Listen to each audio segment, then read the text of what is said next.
Hey guys, Andrew Shrout. I'm here in the sideboard with James Gardner. How's it going, James? Going good, Andrew. How you doing? Doing all right. And you're doing all right too. You have gotten out to a very strong start with white-black aggro. White-black aggro, human aggro too, to be specific. So tell me a little about why you chose to play this deck.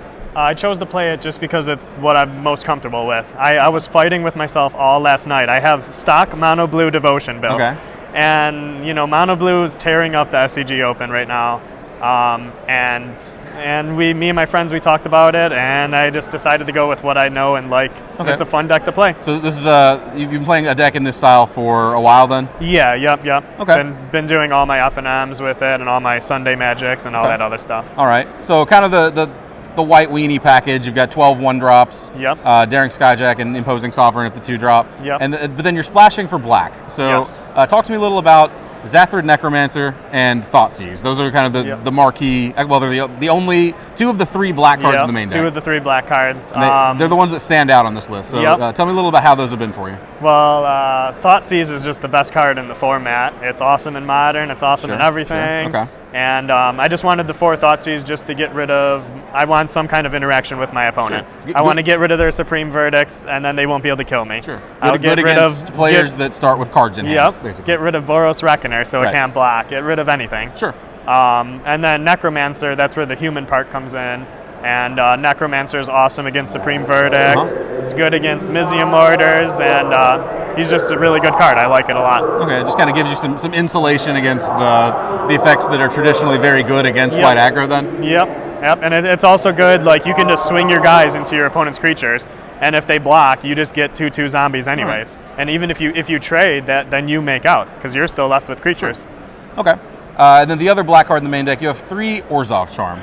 Yes. Now, black has a lot of removal spells. Yep. You went with Orzhov Charm. Yep. I went with Orzhov Charm, and I wanted my whole main deck to be like this. Is I don't want any dead cards game 1 at all. Okay. So I used to have Ultimate Price in my deck because I really like Ultimate Price, but I took it out. And I just don't want any dead cards at all. Like if you look through my list, there's no dead cards in any matchup. Like every card has its use. Okay. And Orzhov Charm is just really underrated. Like my deck already kills itself and makes me.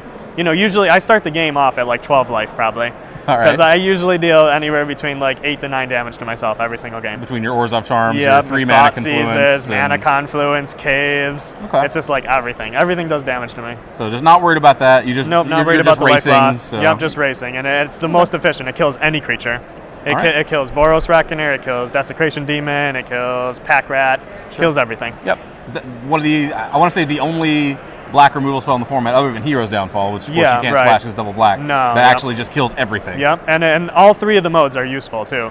The return to creature mode is not that useful, but there's situations where it comes up. And the returning the 1-drop is really good. I have 12 1-drops, and you can surprise bring in a Boros Elite and get Battalion with it, and you're attacking with a 3/3. Or you can use Orzhov Charm to return a Judge's Familiar and then sack it and counter something unless they pay 1. You get real techy there. The clunkiest force spike ever. Yep. All right. So yeah, even when there's not a creature to kill, you can still get some juice out of it. Right. Okay.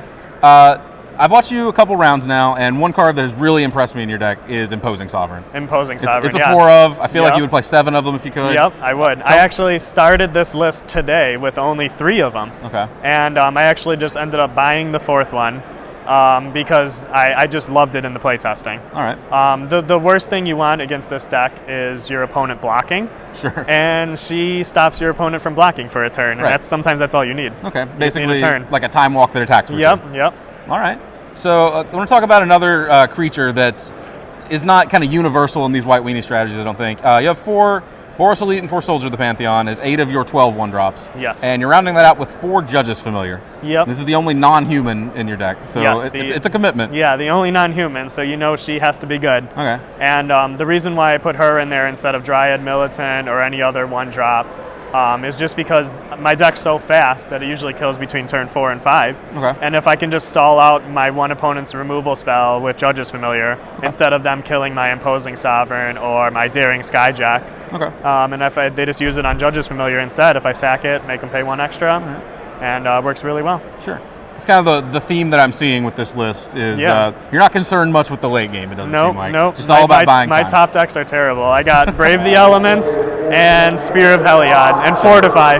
We'll get to that later. Yeah, you have a 1 of Fortify. Yep, Now, 1 of Fortify. I heard some of your buddies kind of like making sure, Yes. they want to make sure that you gave credit for that Yes, Fortify. I'll have to give a shout out to my buddy Lenny, who made me put the Fortify in my main deck right before the event. Sure. I had to steal it out of his store. I watched you win a game 3 in round 5, I think, with Fortify. Yes. Is that how many other games has Fortify won? It actually just won me one on camera. Okay. It did 10 points of damage. All right. My first game on camera last round. Yeah. Sweet, Lenny. So it's been good doing work, good. buddy. Nice. All right. So tell me a little bit about your matchups. What are you hoping to play against with this deck? Hoping to play against, just like control decks, mono black. Even like mono blue. The matchup's kind of iffy on mono blue, but I think I can win it. Okay. And I don't want to play against like aggro decks. Okay. Yeah, So- like any other like I played against Boros Burn in round 1, Sure. and I think I dealt myself like 7 damage. Okay. Like I'm just giving him 2 free burn spells. Oh, okay. So because Yeah. you have Orzhov Charm, Thoughtseize, a lot of pain in your mana base. Pain in the So mana. Yeah. basically anything that Right. is quickly pressuring your life total, you're worried Yes, about. yeah, because as soon as the deck gets on the defensive, if I have to hold back during Skyjack or Imposing Sovereign, I'm probably losing that game. Okay. You know, unless I get Brave the Elements and can swing for the win. Yeah, that makes Yeah, sense. if I have to ever hold back, Okay. it's not looking good. So we just finished round 6, I believe. Yes. So you're starting at 6-0. Yes. So not a bad start. No. You're definitely within sniffing distance of that top 8. Yep. I'll be rooting for you, man. Thank you. Thanks for sitting down with me. Stick around. We've got plenty more coverage coming of the Standard Open here in Syracuse.